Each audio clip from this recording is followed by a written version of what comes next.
Welcome back to the Creatively Curious podcast. I'm your host, Ashley Walter. This week's episode, I'll be going over week 8 of the Creative Visionary program, which is on texture.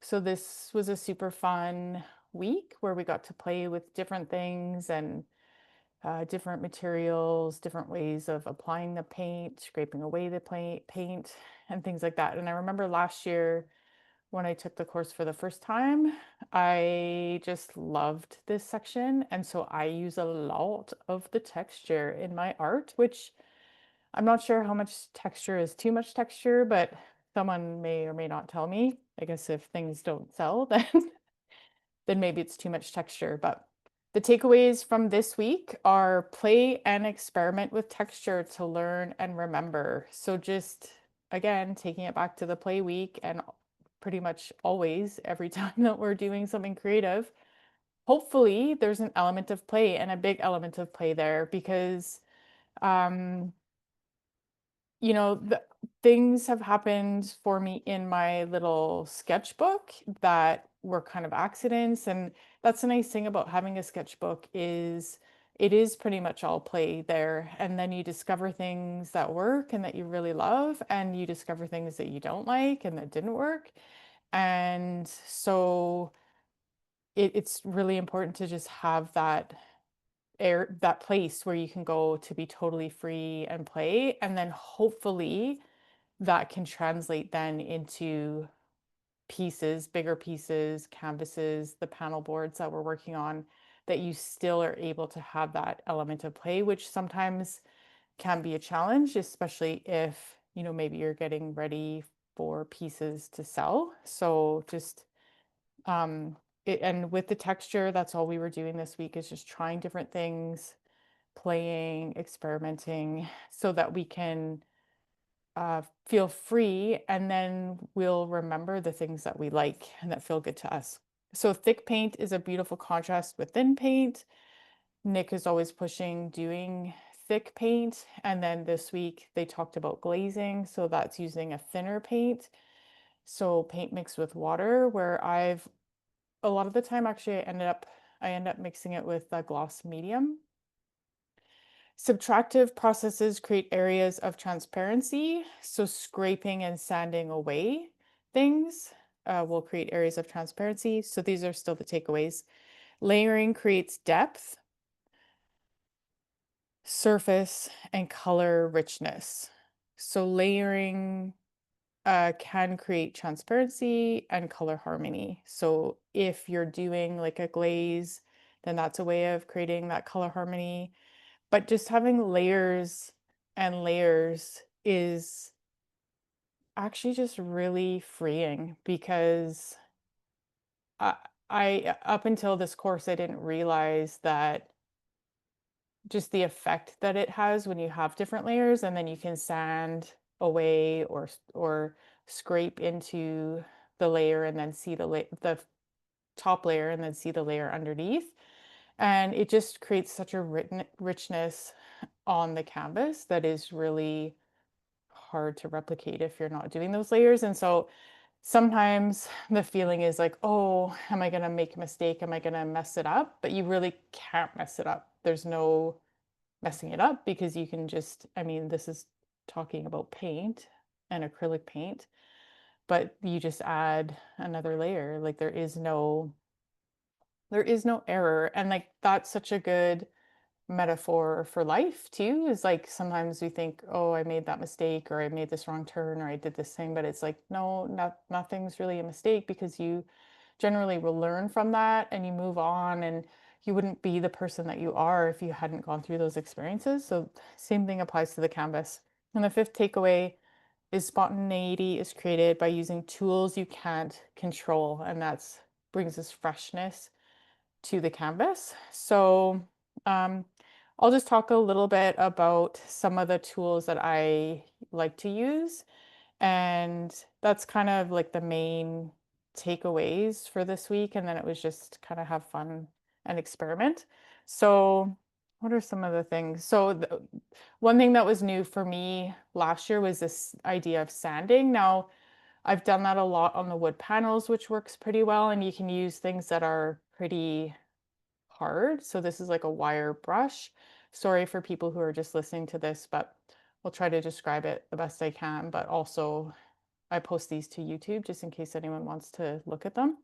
So wire brush has been pretty interesting. And then I have a bigger wire brush that I'll use, and I can get pretty aggressive with that with the wood panels. I'm a little bit more mindful of the canvas not to go too, I guess, to just press too hard because I don't want to ruin the canvas.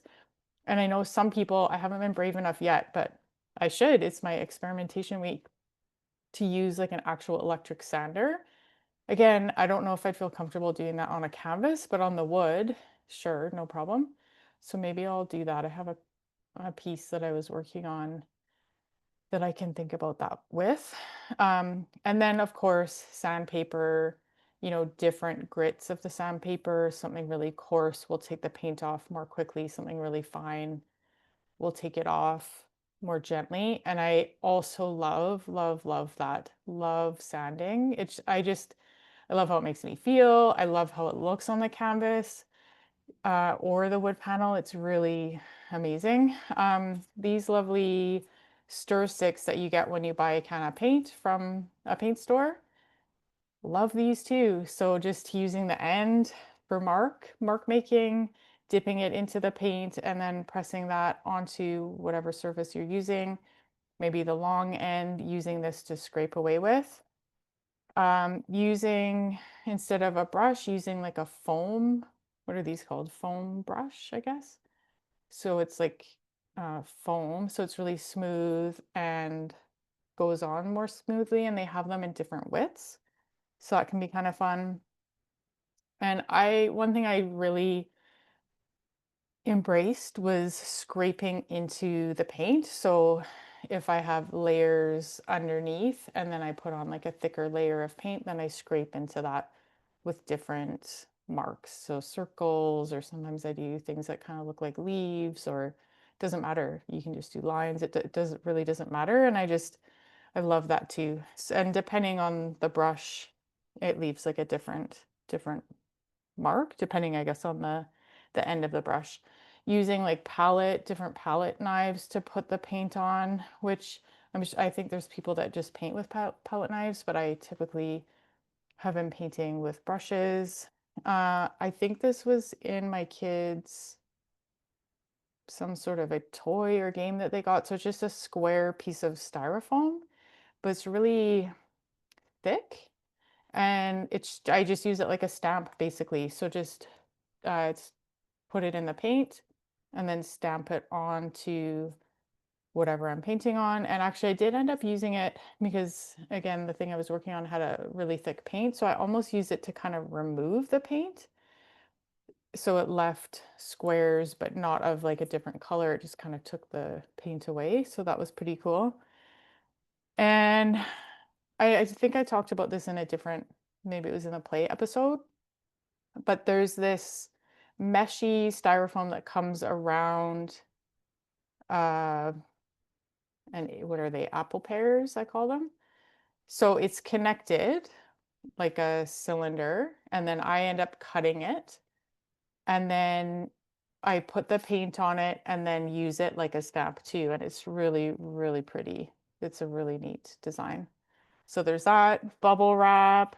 This big bubble wrap was in the bottom of, currently they have hydroponic strawberries at Costco. I don't know if anyone's seen those, but they're all the rage right now. But so this bubble wrap on the bottom, love this. So applying the paint to the bubbly part of the bubble wrap and then just pressing that on whatever you're working on. I mean, there really, it's endless what you could use. You could even just, this is like a Lego wheel. You could roll that in the paint and then wheel that onto whatever it is you're working on. Any sort of fruit cups or caps to anything can make a really nice circle. Like, different ways to make lines, pencils, crayons, Stabilos I haven't used, so that's kind of on my on my goal list, which is like a water soluble crayon, which would work really well with acrylic paint. And Nick says that he uses, I think, yeah, he did. He went over a demonstration that was wax crayons, and I believe he says he uses some oil and then, covering that with paint, and then you can let the paint dry and scraping the paint away that was on the oil because the acrylic paint won't stick very well to the oil. Now, I haven't tried this. It makes me a little bit nervous because then the paint is unstable there, but then he's saying that then when you seal it with a gloss medium, then it should be good to go for anything else on top, which is pretty cool. But it's why I kind of wanted to try the water soluble ones first and then maybe branch out to that because I don't want to ruin anything that I'm working on.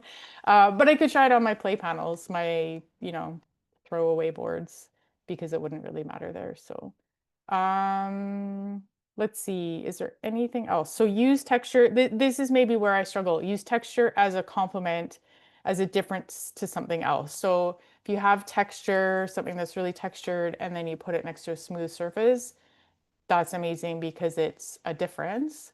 You have smooth and then you have texture. Now, I'm struggling a little bit because I love the texture, so I feel like I have a lot of texture next to texture. So we'll see. Something I'm working on. Um, let's see.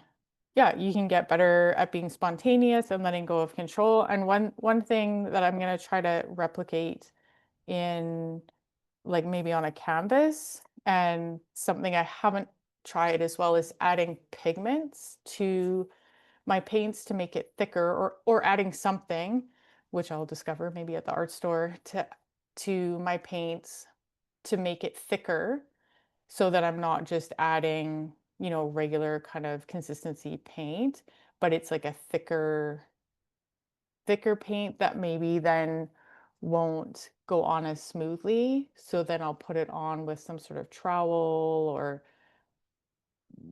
maybe one of these palette knives, something like that. Because in my art journal, I had like an old paint that was in a container that I was basically trying to use up in here. And I just scraped it onto the page, and I just loved how it felt being thicker. And then scraping into it some lines and circles. And then I used that styrofoam tool to make squares kind of across the page. And I just thought it would be fun to try that on a canvas, like on a bigger scale, and mixing the paint deliberately to be thicker like that. So wish me luck with that. And I think that's it for this week. Um, oh, and then yeah, there's other things like guides. Nicholas always uses different guides to make like a smooth, clean edge. So I picked one up from Home Depot, and then he uses like a flat trowel, which I don't know what that, I guess that might be used for like plastering or some home building activity. He uses it a lot in his painting, and I haven't used that. I couldn't find one at Home Depot when I checked.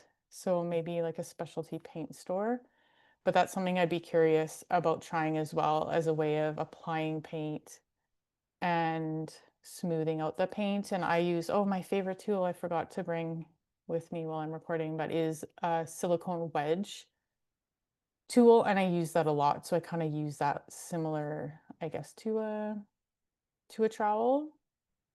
So I mean, again, the possibilities are endless, and it's just really fun to use different things other than paintbrushes. I feel a bit constrained by a paintbrush, if I'm being perfectly honest, and I don't even know why that is, but so then it is freeing to use other things, and you kind of don't know what will happen when you try them, and like things are happy little accidents. I think that was who was that?